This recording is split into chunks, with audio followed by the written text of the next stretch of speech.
Hello friends, good morning. आप सभी का मेरे यूट्यूब चैनल एजुकेशन टॉक में स्वागत है। आज हम गुजरात माध्यमिक और उच्चतर माध्यमिक शिक्षा बोर्ड कक्षा 12 हिंदी मीडियम विषय वाणिज्य व्यवस्था, जिसके अंदर आज हम चैप्टर 9 वित्तीय बाजार, जैसे अंग्रेज़ी में फाइनेंशियल मार्केट के नाम से जाना जाता है। फ्रेंड्स, हमने आगे के वीडियोस के अंदर वित्तीय बाजार का विचार पढ़े थे। इसके अलावा द्रव्य बाजार का अर्थ एवं लक्षणों की हमने जानकारी प्राप्त करने का प्रयत्न किया था। आज हम एक नए मुद्दे के साथ आपके सामने उपस्थित हुए हैं, जिसका नाम है संगठित द्रव्य बाजार और असंगठित वित्तीय बाजार, organised money market and unorganised money market. संगठित द्रव्य बाजार और असंगठित द्रव्य बाजार के बारे में हम जानकारी प्राप्त करने वाले हैं। हमें याद रखना है कि भारत का जो द्रव्य बाज़ार है, उस भारत देश के द्रव्य बाज़ार को हम दो भागों में विभाजित करते हैं। नंबर 1 संगठित द्रव्य बाज़ार, नंबर 2 असंगठित द्रव्य बाज़ार। हम सबसे पहले संगठित द्रव्य बाज़ार के बारे में जानकारी प्राप्त करेंगे। संगठित द्रव्य बाज़ार की बात करें तो संगठित द्रव्य बाज़ार को हम औपचारिक द्रव्य बाज़ार भी कहते हैं। यह जो औपचारिक द्रव्य बाज़ार है, यह रिज़र्व बैंक ऑफ इंडिया, व्यापारिक बैंक है, म्यूचुअल फंड इत्यादि से बना हुआ है। भारत देश में संगठित द्रव्य बाज़ार का नियंत्रण मध्यस्थ बैंक के द्वारा किया जाता है, और आप सभी लोगों को पता है कि मध्यस्थ बैंक यानी कि आरबीआई। तो ये हमें याद रखना है कि भारत देश में संगठित द्रव्य बाज़ार का नियंत्रण रिज़र्व बैंक ऑफ इंडिया के द्वारा किया जाता है। द्रव्य बाज़ार में पर्याप्त तरलता बनाए रखने के लिए रिज़र्व बैंक ऑफ इंडिया ब्याज के दर में आवश्यकता के अनुसार परिवर्तन करता है।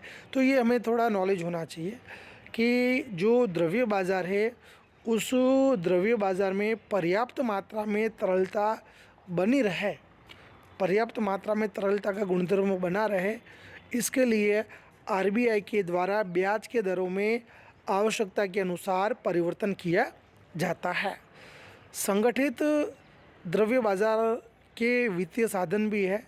संगठित द्रव्य बाज़ार के वित्तीय साधनों की बात करें तो संगठित द्रव्य बाज़ार में treasury bill, certificate of deposit और कॉल मनी जैसे वित्तीय साधनों का समावेश किया जाता है।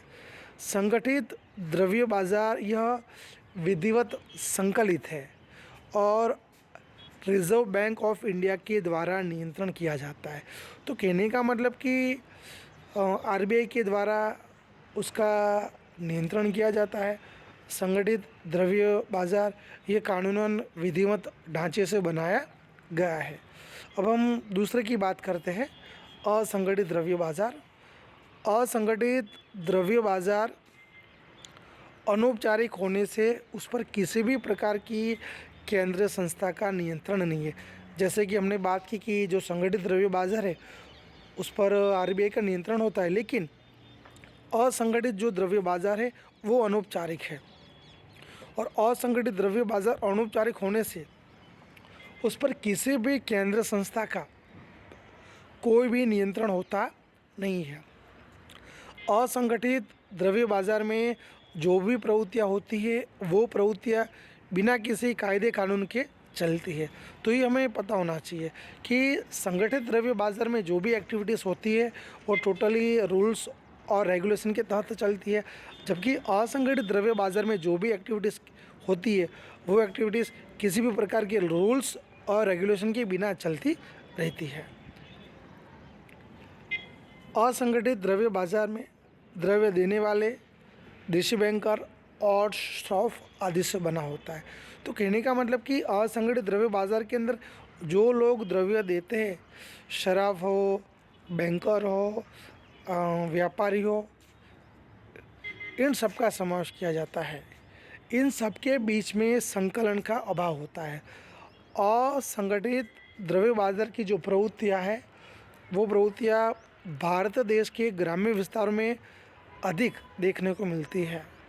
वैसे तो शहरी क्षेत्रों में भी होती है, लेकिन शहरी क्षेत्रों में उनका प्रमाण कम देखने को मिलता है, जबकि ग्रामीण क्षेत्रों में असंगठित द्रव्य बाजार की प्रवृत्ति का प्रमाण ज़्यादा देखने को मिलता है, और जिसके अंदर आई थिंक लोगों का शोषण किया जाता है। वे लोगों को द्रव्य तो देते हैं, लेकिन बहुत ही ऊंचे ब्याज दर पर द्रव्य देते हैं।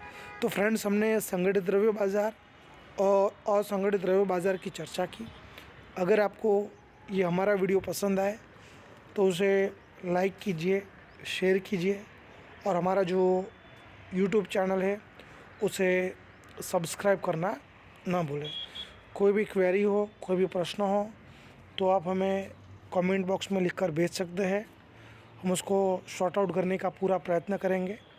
आगे के वीडियोस में एक नए मुद्दे, एक नए टॉपिक के साथ आपके सामने फिर से उपस्थित होंगे। तब तक जय हिंद, जय भारत, वंदे मातरम, भारत माता की जय। अस्तु, धन्यवाद।